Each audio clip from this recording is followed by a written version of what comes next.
Assalamualaikum warahmatullahi wabarakatuh. Masih kembali di channel Ummu Alimah.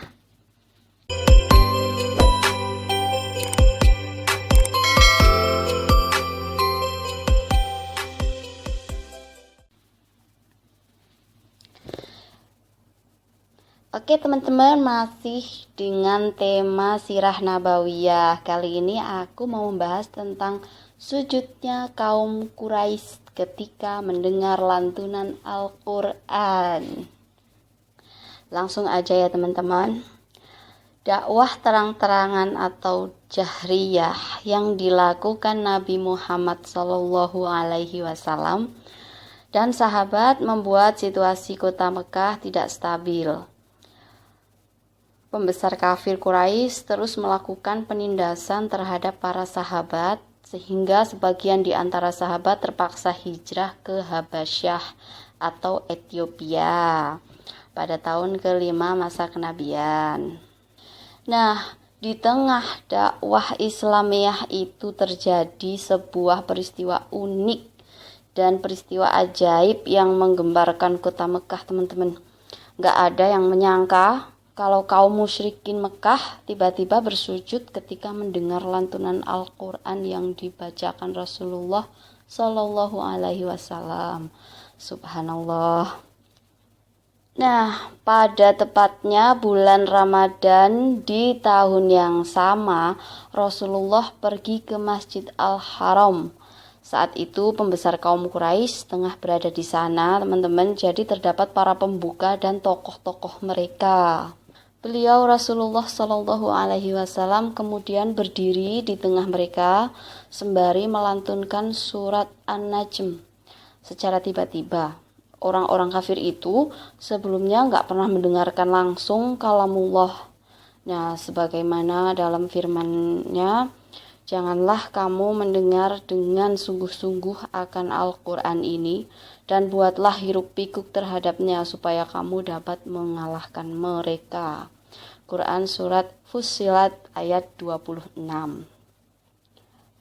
Nah, maka manakala lantunan surat itu menyergap mereka secara tiba-tiba dan kalam ilahi yang demikian indah itu mengetuk telinga mereka, teman-teman. Kafir Quraisy seakan mengesampingkan semua apa yang tengah dilakukannya dan terkonsentrasi mendengar kalam ilahi itu.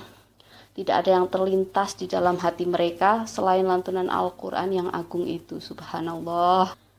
Ketika Rasulullah membaca akhir surat An-Najm, hati yang mendengarnya seakan-akan terbang melayang. Kemudian beliau bersujud. Melihat pemandangan itu, gak seorang pun dari kafir Quraisy yang dapat menahan dirinya untuk tidak bersujud. Mereka semua sujud bersama Rasulullah Shallallahu Alaihi Wasallam. Nah, begitulah kebenaran mukjizat Al-Quran telah meluluh lantahkan kerasnya hati para kafir Quraisy. Mereka semua gak sanggup menahannya, bahkan jatuh bersujud kepada Allah Azza wa Jalla. Mereka linglung dan gak tahu harus berbuat apa, manakala keagungan kalamullah telah mengendalikan hati mereka, teman-teman. Kejadian itu mendapat kecaman dari teman-teman mereka yang gak hadir. Dan parahnya lagi, mereka menjadikan momen sujud itu untuk mendustakan Rasulullah dan mencemarkan nama baik beliau, teman-teman. Dengan membalikkan fakta, memang kaum Quraisy itu pintar membolak-balikan fakta. Mengatakan justru beliaulah yang berbuat demikian terhadap berhala mereka. Tuduhan semacam itu nggak mengherankan lantaran sumbernya aja berasal dari orang kerjanya yang selama ini suka mengarang dusta serta mengembuskan isu. Gimana mau percaya ya? Kabar bersujudnya kaum Quraisy ini pun sampai ke telinga kaum muslimin yang berhijrah di Habasyah. Nah, namun versi beritanya sangat kontras dengan realita yang sebenarnya. Kabar yang sampai ke mereka adalah kaum Quraisy telah masuk Islam.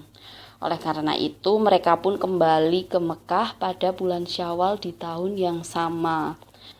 Namun ketika mereka berada di tempat yang tidak jauh dari Mekah, yaitu sesaat di waktu siang, lalu mereka akhirnya mengetahui duduk persoalannya, teman-teman.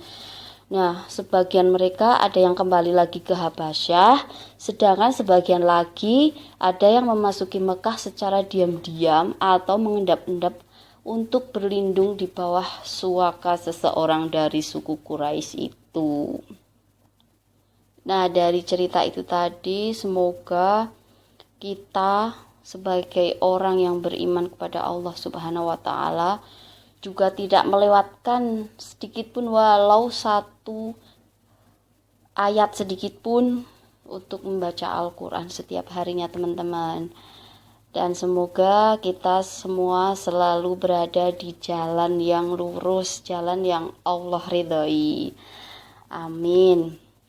Oke teman-teman, segini dulu videonya. Kita ketemu lagi di video selanjutnya. Wassalamualaikum warahmatullahi wabarakatuh.